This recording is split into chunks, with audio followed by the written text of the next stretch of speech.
અમરેલી જિલ્લાના બગસરામાં આજે ઉનાથી વીરપુર પદયાત્રીઓનો સંઘ આવ્યો। આ સંઘતા 19-12.24ના ઉનાથી નીકળી અને પ્રથમ રાત્રિ તુલસી સયામ તેમજ બીજી રાત્રે ધારી અને ત્રીજી રાત્રે બગસરા રોકાયેલ અને બગસરાના લોહાણા મહાજન વાડીમાં રોકાણ કરેલ અને આ સંઘ સાથે એક કૂતરું પણ પદયાત્રામાં જોડાયેલ છે અને આ સંઘને રાત્રિ ભોજનના દાતા શ્રી પ્રફુલભાઈ વડેરા તેમજ બગસરા લોહાણા મહાજન પ્રમુખનું પદયાત્રીઓ દ્વારા સન્માન કરેલ।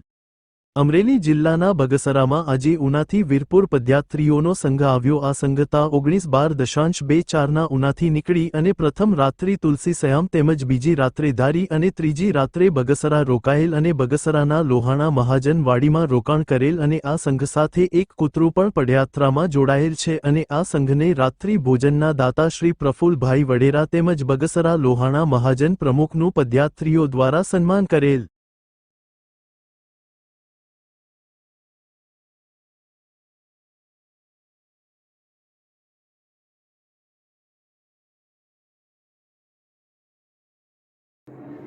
ઉનાથી લોહાણા પરિવાર ઉનાથી વીરપુર જવા માટે 2 દિવસ અગાઉ પદયાત્રા ચાલુ કરી હતી।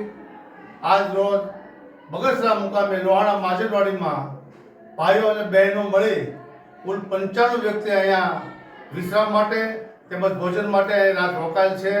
આજના ભોજનના દાતા પ્રફુલભાઈ વડેરાના તરફથી હતું અને બધાએ ભાવભર્યું ભોજન લીધું અને સવારે અહીંથી વીરપુર જવા તેમની પદયાત્રા ફરી ચાલુ કરશે। જય જલારામ।